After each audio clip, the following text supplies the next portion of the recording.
मुखिया जी चुनाव के मैदान में। मुखिया जी चुनाव के मैदान में आज के खास कार्यक्रम में देखिए खुटौना प्रखंड के चतुर्भुज पिपराही पंचायत की रिपोर्ट। विकास से कोसों दूर है खुटौना प्रखंड से सुदूर अवस्थित चतुर्भुज पिपराही पंचायत। गुलाब देवी इस बार पंचायत चुनाव के मैदान में। मुख्य प्रत्याशी गुलाब देवी के प्रतिनिधि राजकुमार यादव से खास बातचीत। नेताजी बताएं कैसे करेंगे पंचायत का विकास। मुखिया जी चुनाव के मैदान में हमारे आज के विशेष कार्यक्रम में अभी हम पहुंचे हैं खुटौना प्रखंड के सुदूर पंचायत। खुटौना प्रखंड मुख्यालय से तकरीबन 18 किलोमीटर दूर चतुर्भुज पिपराही पंचायत। जितना ही मुख्यालय से दूर उतनी ही विकास से भी काफी कोसों दूर। बातचीत के लिए आज हमारे साथ हैं यहाँ से चुनाव लड़ रही मुखिया प्रत्याशी गुलाब देवी के प्रतिनिधि के रूप में राजकुमार यादव, सामाजिक कार्यकर्ता, राजनीतिक कार्यकर्ता, युवा समाज सेवी। आज हम इनसे चर्चा करेंगे, चुनावी मुद्दे पर बात करेंगे। चुनाव में इनके प्रत्याशी हैं माता श्री गुलाब देवी।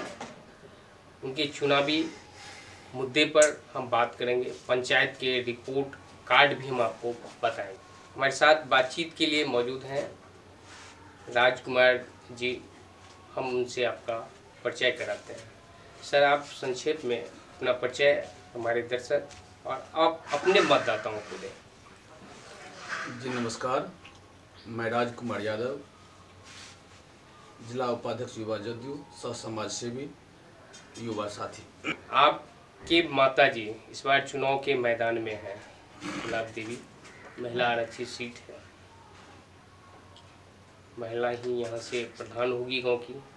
सबसे पहले सर हम आपसे जानना चाहेंगे कि आपका चुनावी जो एजेंडा है, जो मुद्दा है, वो क्या सब है? बारी बारी। सबसे पहले हमारा जो चुनावी एजेंडा है, हमारे पंचायत का जो मुख्य समस्या है भ्रष्टाचार। यहाँ लूट खसोट घूसखोरी बहुत ज़्यादा बढ़ा हुआ है। जो भी सरकार का योजना है, लाभ है, आम जनता तक पहुँचने में लूटा जाता है। इसलिए सबसे प्रथम मुद्दा है भ्रष्टाचार को हटाना है। विकास को लेकर क्या सोच है सर आपकी? विकास जहाँ भी अभी जो विकास हुआ है उसमें 75% लोग पूर्ण रूप से बाधित है। 75% की आबादी पूर्ण रूप से बाधित है, जिसमें वह निष्क्रिय यहाँ के प्रतिनिधि द्वारा रहा गया है। और उसको क्या कहना चाहिए, उसको एक तरफ से समझिए जो द्वेष भाव समझ आ जाए। आपकी पंचायत में जब हम लोग आ रहे थे, सड़कों की स्थिति काफ़ी बदहाल है। वर्तमान की जो यहाँ के जनप्रतिनिधि हैं, पंचायत प्रतिनिधि हैं, मुखिया है, उनके कार्यकाल में क्या आपको लग रहा है कि सड़क पर किसी प्रकार की काम हुई है या नहीं हुई है? कितनी हुई है? यहाँ तो रोड और सड़क की काम कहा ही नहीं जाए, किया ही नहीं गया है इनको द्वारा। इनके द्वारा कोई भी रोड, सड़क, नाली, गली का काम नहीं किया गया है, जिसमें 75% लोग सीधे तौर पर बाधित है। गाँव में अच्छी सड़कें नहीं है, इसकी स्थिति तो हमने अपनी आंखों से देखी है, हम आपको भी दिखाएंगे। हम अब इनसे बात करेंगे पंचायत के रिपोर्ट कार्ड को लेकर बारी बारी से। बहुत सारी योजनाएं हैं सरकार की, इनके नज़र में उन योजनाओं का क्या हर्ष है, हम उस पर बात करेंगे। फिर जनता की बारी में जनता से भी राय लेंगे। सर, आपके पंचायत में नल जल की क्या स्थिति है? हमारे पंचायत में नल जल पूर्ण रूप से अधूरा है। सभी वार्डों में, लगभग सभी वार्डों में 1-8% कहीं है, 1-आध वार्ड है जहाँ कुछ हुआ है, फिर भी वहाँ भी अधूरे कहा जाए। चूँकि जल का जो पहुँच होना चाहिए आम जनता तक, वो जल पहुँच ही नहीं रहा, तो उसको क्या कहा जाए? उसको तो पूर्ण रूप से अधूरा कहा जाए। हमारे यहाँ गली नली का काम और नहीं हुआ है। गली नली के काज पर तो एकदम कोई ध्यान ही नहीं दिया गया। उसका पैसा कहाँ लूट खसोट हुआ है, वो तो अब आगे देखेंगे हम लोग क्या हुआ है। क्या आपका पंचायत अब तक खुले में शौच मुक्त हुआ है या नहीं? शौच मुक्त तो एकदम नहीं हुआ है। पूरे आप जब आए होंगे तो देखे होगा रोड और का क्या हाल है। यहाँ जो भी सरकार के द्वारा लाभ शौचालय के लिए दिया गया उसमें जनप्रतिनिधि पूर्ण रूप से निष्क्रिय रहा। जो यहाँ का जनप्रतिनिधि है वो पूर्ण रूप से निष्क्रिय रहा, उसको करवाया नहीं गया, जिसके चलते जनता ठगा गया। आप जब चुनाव जीतते हैं, आपको जनता अगर आशीर्वाद देती है तो आप कैसे इस पिछड़े पंचायत का विकास करेंगे? उसके लिए आपके पास क्या योजना है? किस तरह का रोड मैप आप तैयार किए? मैं जब इस चुनाव से मुझे जनता के द्वारा आशीर्वाद मिलता है और जब मैं सफल होता हूं, जब मुझे भार दिया जाता है, तब मेरा योजना है जो पंचायत में जैसे वृद्धा पेंशन से लेकर के जो भी सरकार का योजना है, वृद्धा पेंशन, इंदिरा आवास, जो या डीलर का जो समस्या है, सरकार की जो भी जन कल्याणकारी योजनाएं हैं उसको जो गांव के बुजुर्ग हैं या अंतिम पायदान के व्यक्ति हैं उन तक आप सबसे पहले पहुंचाने का काम जी, सबसे नीचे स्तर से काम होगा और उसके घर तक जो सरकार का लक्ष्य है, जो सरकार का जो मापदंड है, उसके तहत उस नीचे से गरीब तबका को घर में पहुंचाने का काम करेंगे। ये मेरा मुख्य मुद्दा है। भ्रष्टाचार, आपने पहला बताया कि इस पंचायत से हम भ्रष्टाचार को खत्म करेंगे, कैसे करेंगे? सरकार के द्वारा जैसे मान लीजिए आवास की बात है तो आवास तो अब सरकार डायरेक्ट दे रहा है, लागू को डायरेक्ट खाते में दे रहा है। फिर भी इसमें जो बिचौलिया और जनप्रतिनिधि द्वारा उसको बहुत भारी पैमाने पर लूट खसोट किया जाता है। सबसे पहले मैं तो उसको पूर्ण रूप से निःशुल्क करूंगा जी। पूर्ण रूप से कहीं भी किसी भी स्तर पर 1 रुपया का कहीं घूसपेट नहीं लगेगा, जिसके लिए हम पूर्ण रूप से प्रयास करेंगे और करके लागू करके दिखाएंगे आम जनताओं के बीच में। आपकी माताजी चुनाव में इस बार मैदान में है, इससे पहले भी आप पंचायत के चुनाव में आप या आपके प्रतिनिधि? मेरी माताजी अगले बार भी उम्मीदवार थी। यहाँ की आम जनताओं का बहुत अपार समर्थन था जी। लेकिन कुछ वोट परसेंटेज के चलते, कम गिरने के चलते हमारी हार हुई। उसको हम हार नहीं मानते हैं, क्योंकि अभी भी जन समर्थन पूरा पंचायत में आप घूम करके जायजा ले लीजिए। जन समर्थन जो मेरी माँ के प्रति है और मेरे प्रति जो लोग को श्रद्धा और भाव है वो सबसे अधिक है, जिसमें कहीं कमी नहीं है। सर, राजनीति, क्योंकि आप युवा समाज सेवी हैं, राजनीति कार्यकर्ता है, राजनीति में आपका कोई इससे पहले इतिहास?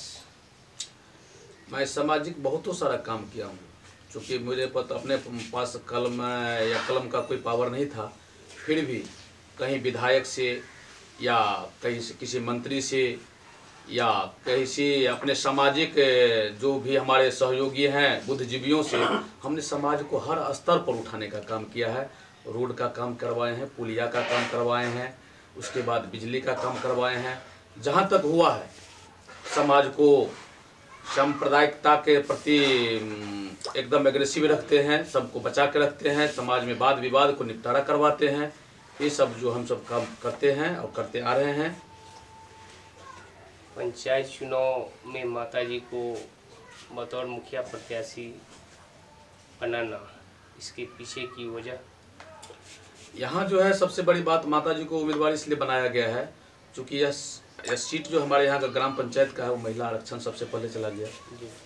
तो उम्मीदवार के लिए हम माताजी को इसलिए रखे हैं, जो मेरी भी माँ है और मैं माँ को जब सेवा करता हूँ तो मैं जनता का भी सेवा करूँगा। महिला आरक्षित सीट है, यहाँ के जो प्रतिनिधि होंगे, मुखिया होगी, स्वाभाविक तौर पर महिलाओं की उनसे ज़्यादा अपेक्षा भी होगी और आपकी जो जनता है, आधी आबादी उनकी है, उनके लिए क्या कार्य योजना बनाए हैं? महिला के लिए तो पूर्ण रूप से हम समर्पित कार्य करेंगे। जो भी महिला का जो भी एजेंडा होगा उसमें पहले मुख्य रूप से महिला के नीचे स्तर तक के घरों को पहुंचाने का काम करेंगे, जो लाभ होंगे। कोई एक काम बताइए जो पहले किया जाना बहुत जरूरी। सबसे जरूरियात है जो हमारे यहाँ का बहू बेटी है, जिसको खुले में शौच जाना पड़ता है, जो शर्मिंदगी की बात है। हम चाहेंगे कि सबसे पहले शौचालय का काम पूर्ण हो और हमारे घर का इज्जत हमारे घर में रहे। सबसे मेरा एक पहला एजेंडा है। बाकी की बहुत सारी योजनाएं हैं पंचायत में। सरकार ने एक पंचायत सरकार बना दिया है। सबसे पहले जानेंगे कि आपके पंचायत में पंचायत सरकार भवन है या नहीं? हमारे यहाँ पंचायत सरकार भवन बना हुआ है, जो पिपराही के मुख्य गांव में बना हुआ है, अवस्थित है NH के बगल में। क्या वहाँ पर सरकार की जो योजनाएं हैं, जो भी सिस्टम है, वो काम कर रही है? अभी कोई सिस्टम नहीं काम करे, वो तो एकदम पूरा बुझा रहा है, जो खंडहर हो गया। और मैं चाहूँगा जब हमें भी मौका मिलता है तो सबसे पहले उस पंचायत सरकार भवन को बढ़िया से बनाए, बढ़िया से उसमें सारा व्यवस्था लगे, जो आम जनताओं को कहीं दूर तक ब्लॉक तक नहीं जाना पड़े। फिर आपके पंचायत में स्ट्रीट लाइट जो एक सरकार की योजना थी, हमारे यहाँ तो वही ना, विकास में तो स्ट्रीट लाइट जो सरकार का था ना योजना, वो लगा ही नहीं। वो सब अभी बाधित है। उस सब पर हम लोग जब मौका मिलता है तो सारा व्यवस्था होगा, सारे करवाया जाएगा, जिससे आम जनों को कहीं किसी प्रकार का समस्या न हो। चलिए, एक बार आपसे बातचीत को विराम देने से पहले एक बार आपका जो चुनावी घोषणा पत्र है उसमें अहम बातें, उसको आप फिर से अपने मतदाताओं को, हमारे दर्शकों को आप कैसे करेंगे, क्या सब करेंगे, कितना जनता से वादा करते हैं? मैं जनता से वादा किया हूँ और करता भी हूँ। जो सबसे पहले मैं पेंशन, इंदिरा आवास, उसके बाद PDS का समस्या, जो इसमें भ्रष्टाचारी है, सबसे पहले मैं उसको रोकूंगा। कहीं भी किसी प्रकार का रिश्वत या कम सामान नहीं मिलने देंगे। ये मेरा पहला एजेंडा है।